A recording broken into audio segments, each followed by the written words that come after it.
Muy buenas noches, ¿cómo están? ¿Cómo andan? Una alegría, una vez más, de poder compartir un mensaje con ustedes. Estamos, como dijo Pablo, el anciano de ustedes aquí de Progreso, estamos estudiando temas que son de la identidad adventista. Son temas que nosotros como pueblo adventista debemos manejar. Y hoy en esta noche tenemos que estudiar la organización o el sistema que nos habla la palabra de Dios, que es el sistema empleado por el adversario de Dios, por el diablo, que tiene una actividad, este sistema, que es de tinte político y también religioso. Y esta entidad, que es una entidad religiosa, que se llama cristiana, que tiene el nombre de apostólica, es una entidad que tiene mucha gente sincera adentro. Pero la iglesia adventista es una de las pocas iglesias que estudia cómo fue el origen o la mirada que tenía el protestantismo allá en el siglo XVI, en los tiempos de Lutero. Lamentablemente, la mayoría del cuerpo de las iglesias protestantes en la actualidad han abandonado esta postura que tiene nuestra iglesia adventista.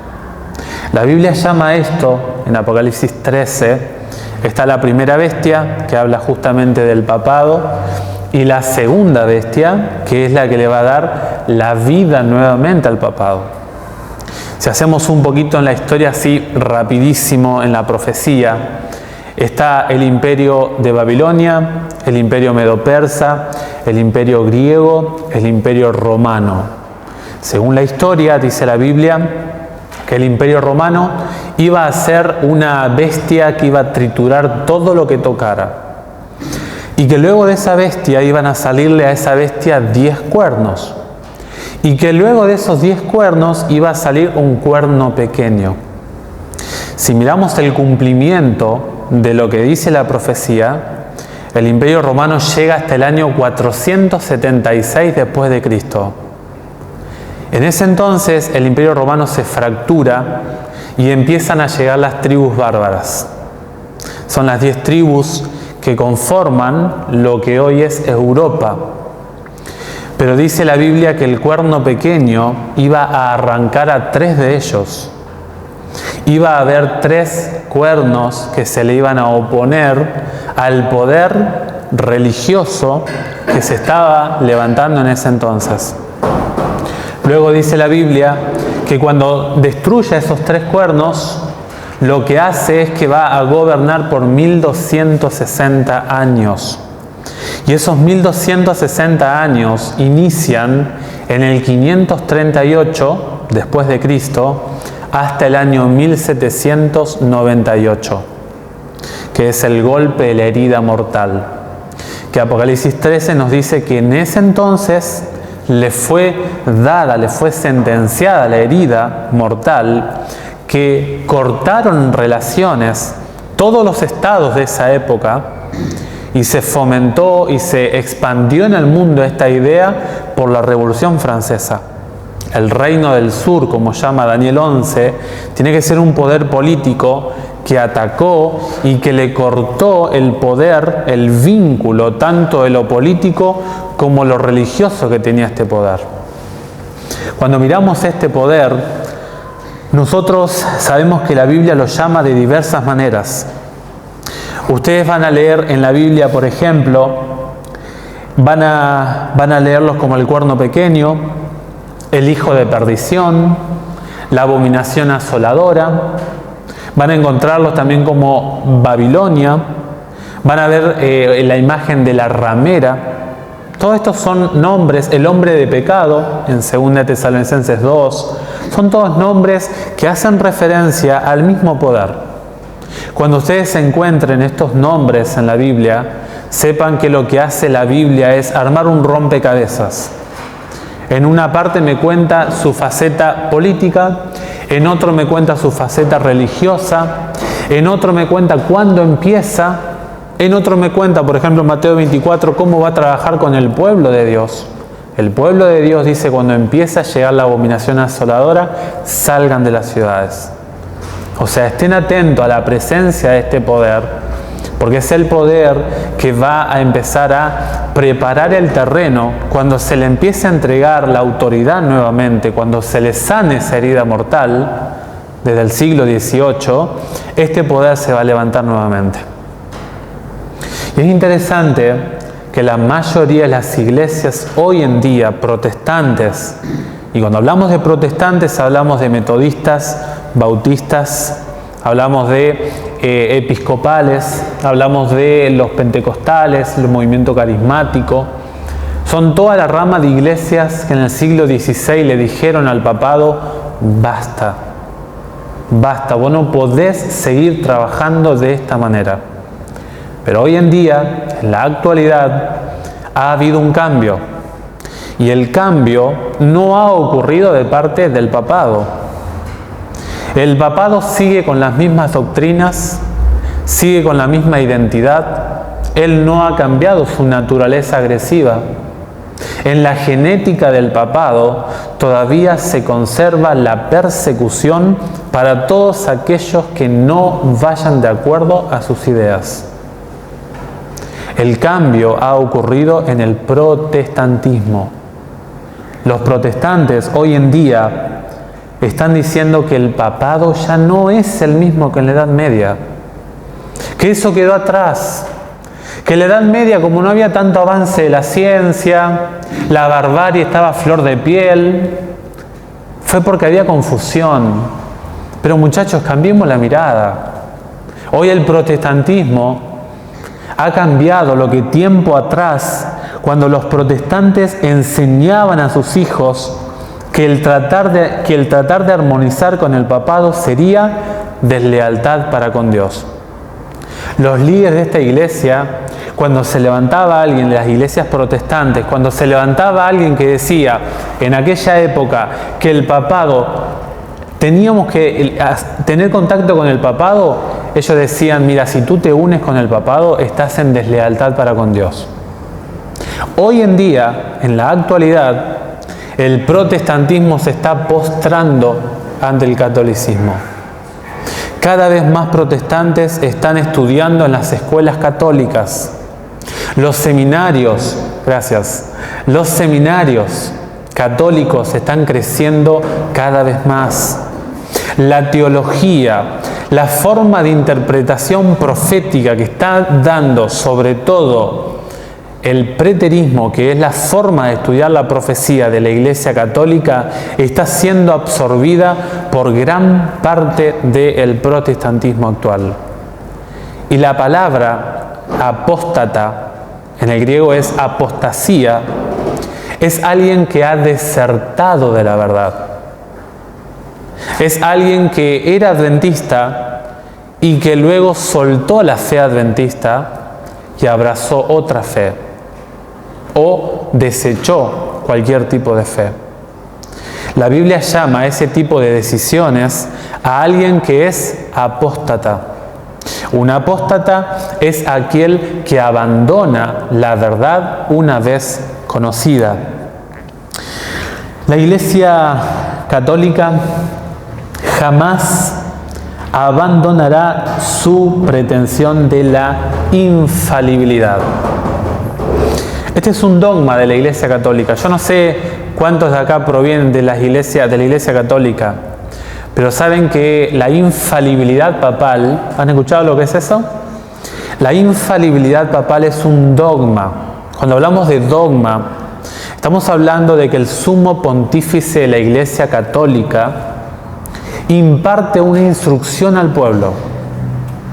Y cuando el pueblo escucha esa instrucción, el contenido de esa doctrina, el contenido de esa enseñanza, está carente de error. O sea, la Iglesia Católica jamás se equivoca, nunca. Siempre el equivocado es el otro. La infalibilidad papal es que el contenido es preservado de la posibilidad de la equivocación. También tenemos que separar el concepto de papado al concepto de Iglesia Católica. No es lo mismo. Todos estos nombres que estuvimos viendo desde el principio es la cabeza que conduce esta estructura eclesiástica. A ese grupo selecto que pertenece en toda la directiva de esta iglesia, la Biblia nos llama la atención. Ahora, dentro de este sistema hay personas que son amadas por Dios. Hay personas leales, personas sinceras, personas que aman a Dios en el conocimiento que han tenido. Saben, me tocó colportar, no sé si saben lo que es el colportaje. Colportaje es un programa que tiene la Universidad Adventista, que es un trabajo sumamente bendecido por Dios. Yo soy un agradecido a colportaje. Me permitió vivir cosas muy especiales. Tuve la oportunidad de ir a los Estados Unidos a colportar. Y allá se trabaja con iglesias católicas. Y con mi hermano encontramos jóvenes valiosísimos en la iglesia católica. Mujeres de Dios. Mujeres que oran al Señor, que leen la Biblia. A tal punto que a veces hubo errores, se vendía una Biblia grande con dibujos. Y a veces entregábamos por error, se nos confundían los códigos de la Biblia. Y le entregamos, me acuerdo, a una mujer una Biblia protestante. Y ella nos llamó diciendo, Joel, mi hermano, y Ezequiel, discúlpenme, pero yo soy católica. Y la Biblia que ustedes me entregaron es protestante. Personas sensibles a la fe católica. Y Dios ama a estas personas. Y Dios las tiene muy en cuenta. Y por eso Dios les hace un llamado a salir de Babilonia. La gente necesita, hoy en día la sociedad, que de hecho fue y es el llamado, es la vocación, es la identidad que tiene la Iglesia Adventista del Séptimo Día, de hacer conocer, de hacer resistir los avances de este poder opresor, agresivo, tanto a nivel civil como a nivel religioso. Si tú estás en el pueblo, en las filas del adventismo, tienes la responsabilidad de llamar a la gente a salir de este sistema.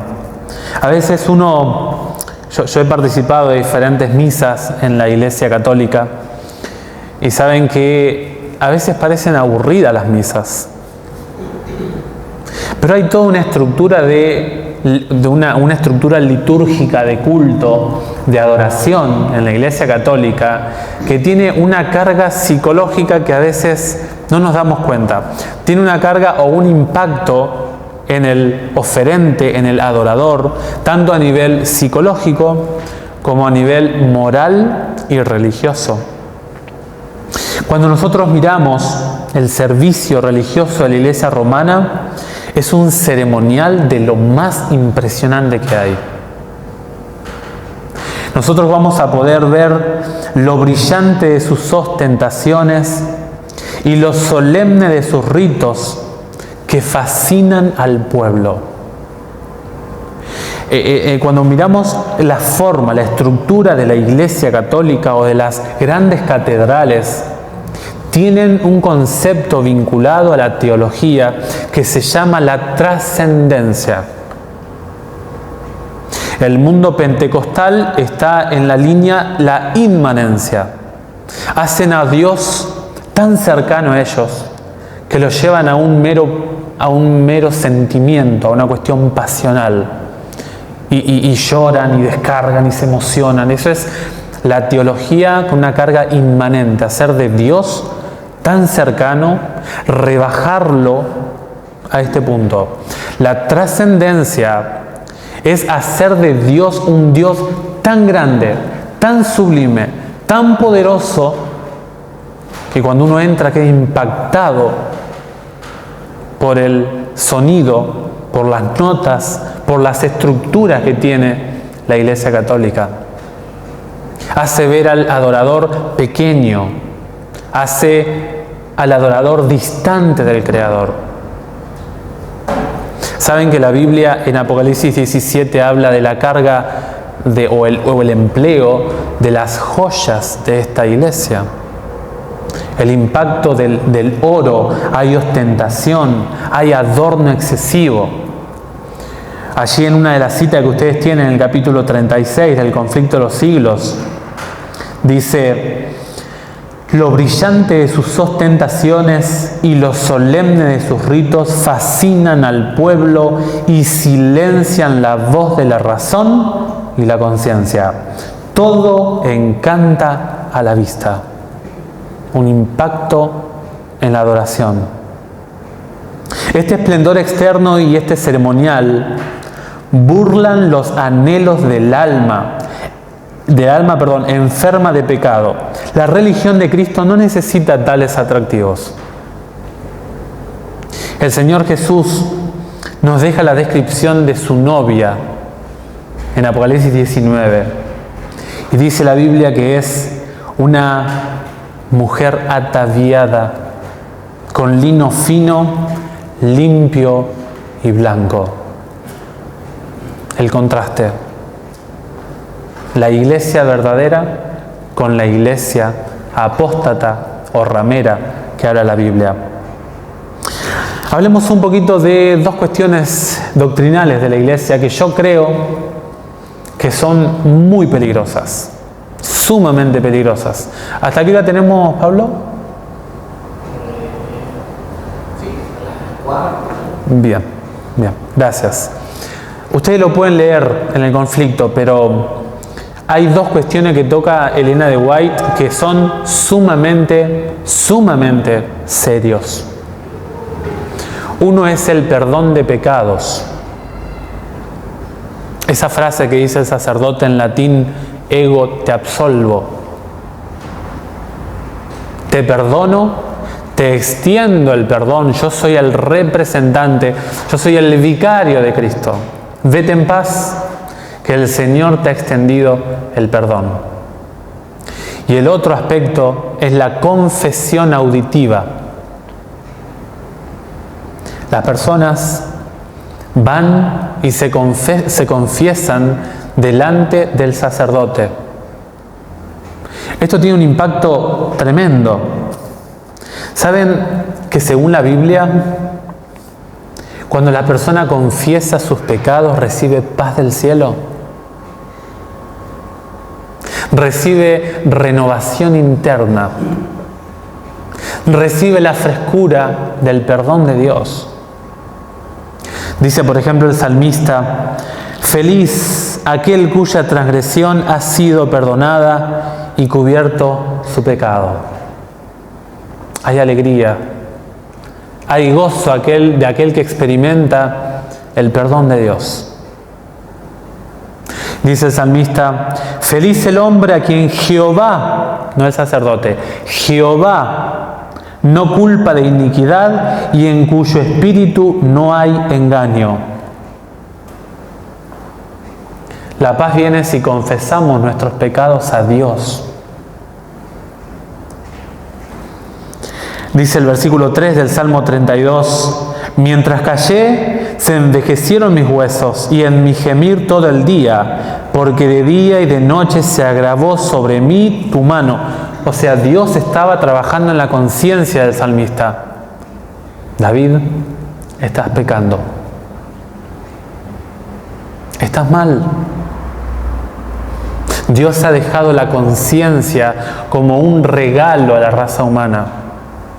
La conciencia es el derecho innato que tiene el ser humano de seguir a Dios o no. Si tú en tu casa haces cualquier cosa, tu conciencia ante Dios te lo dirá. Tú puedes ver cualquier cosa en tu casa, puedes comer cualquier cosa, puedes hablar como quieras. Y eso es lo lindo del cristianismo, que hay un impacto colectivo en el cristianismo. Pero hay un asunto individual muy importante. Por eso el capítulo se llama, ahí del capítulo 36, la libertad de conciencia amenazada. Cuando tu conciencia es privada de ser desarrollada en ti misma. Cuando la persona no puede hacer las cosas a conciencia. Esto es muy interesante. Cuando la conciencia se ve amenazada pasan dos cosas. O hay hipócritas, porque yo no creo en este sistema y antes que me hagan algo, me hago el que, ¿no?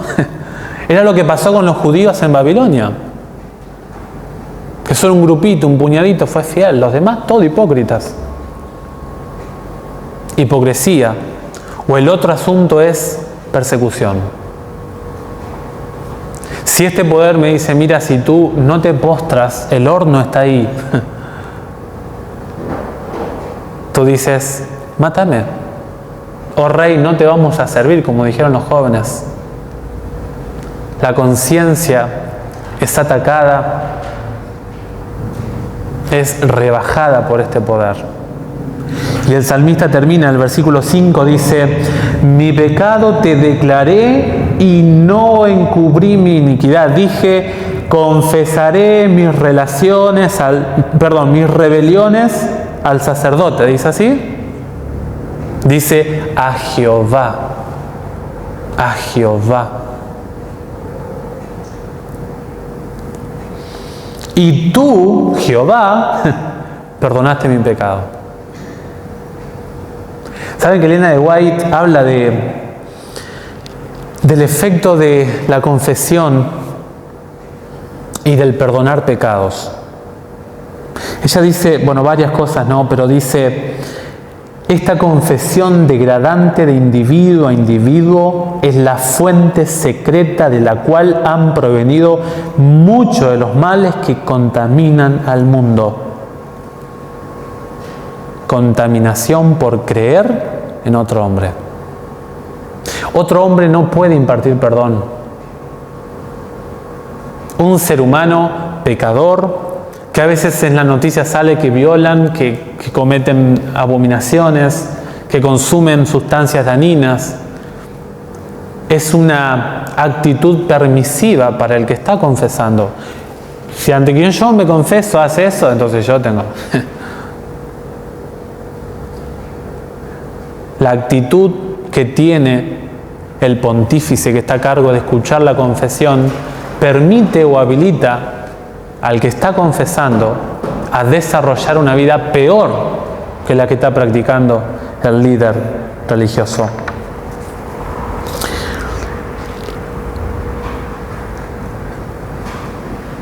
Una de las cosas que hace la Iglesia Católica que es impactante es hacer ver a Dios de una forma desordenada. Infunde tal concepto del carácter de Dios que hace que la gente siga a Dios por miedo más que por amor. Eso pasó con Israel, ¿sabían? En el pueblo de Israel ocurrió que hubo naciones que contaminaron a Israel. Dice allí, por ejemplo, el profeta Jeremías, en el capítulo 7, los versículos 31 y 32. Los hijos de Judá han hecho lo malo ante mis ojos, dice Jehová. Pusieron sus abominaciones en la casa en la cual se proclama mi nombre, y la profanaron, y han edificado los lugares altos de Tofet, que está en el valle de Hinnom, para quemar en el fuego a sus hijos y a sus hijas, cosa que yo no les mandé ni se me pasó por la mente.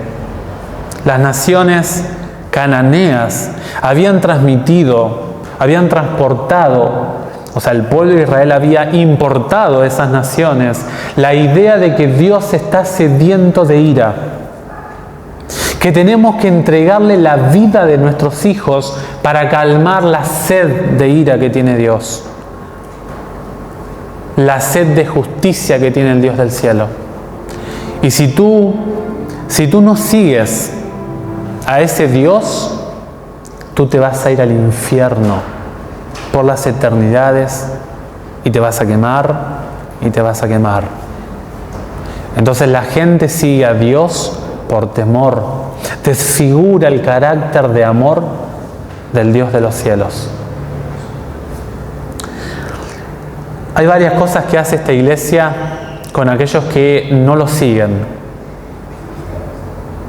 Ahí en el conflicto ustedes lo tienen, pero algunas cositas nomás, ya es hora de ir cerrando. Pero la Biblia dice que esta mujer está sedienta de la sangre de los santos. Aplicó estrategias que los registros de la historia del planeta Tierra no lo han guardado. Tal magnitud de bajeza que solamente en el día del juicio se verá lo que cometió este poder.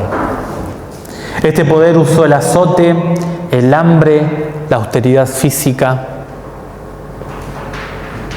Y el protestantismo hoy dice, el papado ha cambiado. Désele poder nuevamente al papado y volveremos a ver su carácter perseguidor, destructor. Una de las cuestiones también que a mí me impactó es el día domingo. Exalta el día domingo. Y mañana vamos a hablar un poquito acerca de la ley de Dios. ¿Cuál es la función de la ley? ¿Por qué guardamos la ley? ¿Por qué están los no de Dios en la ley? No se lo pierdan, mañana. La ley de Jehová. Saben que hay un cardenal llamado Cardenal Gibbons. Permítanme leer, me quedan 5 minutos. Permítanme leer una cita de él. Tremendo. Es un mismo católico que habla acerca del sábado. No es un adventista, Dice este hombre, usted puede leer la Biblia desde Génesis hasta Apocalipsis y no hallará ni una sola línea que autorice la santificación del domingo. Las Escrituras exigen la observancia religiosa del sábado, un día que nosotros, los católicos, nunca santificamos. Y saben que si lo buscan en internet, esta cita está en el marco de un debate entre los adventistas y el protestantismo. Y saben que la misma Iglesia Católica dice que los protestantes hoy están guardando la misma doctrina que los católicos. Los católicos no pueden creer. Si hoy se levantara Lutero, Zwinglio, todos estos reformadores se volverían a morir. No podrían creer lo que está pasando con el protestantismo. Están pensando hoy que la Iglesia Católica ha cambiado, que se ha renovado, que ha dejado la barbarie, que ahora recibió la luz de la ciencia, pero este poder sigue siendo el mismo. La observancia del domingo es una costumbre que se originó en la Iglesia romana.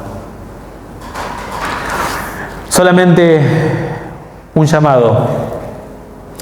La Biblia dice a la gente que es sincera, que es honesta, salid de ella, pueblo mío. Hay un pueblo de Dios que está en este sistema, que lastimosamente está engañada, está en este sistema por error. Me acuerdo en Asengan me tocó dar estudios bíblicos y me encontré una joven que me dijo, yo me bauticé en la iglesia adventista, pero me volví al catolicismo.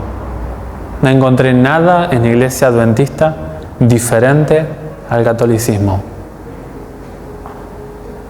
Fue para mí, como adventista, una cachetada. Sentí vergüenza de mi propia iglesia. A veces, por no ofender, por cuidar la integridad de la creencia del otro, de la fe que viene de afuera, uno no habla de estas cosas. Pero nosotros, al recibir mayor luz y no contar a la persona, le hacemos a esa persona más culpable todavía. A mayor grado de luz, mayor responsabilidad. Y Dios ha dejado al pueblo adventista para contarle al mundo que la Babilonia va a caer. La pregunta es, ¿conoces estos temas como adventista? Le hablas a la gente por allí que desconoce estos aspectos de una forma respetuosa, obviamente. Hay gente que honestamente está en este pueblo que está en su doctrina en contraria totalmente a la Biblia. Por eso tú tienes que contarle estas cosas, porque si no esa gente se perderá, será destruida. Nosotros como iglesia nos hemos desviado de nuestra misión, lamentablemente. La iglesia adventista hoy en día no se están predicando estos temas, lamentablemente.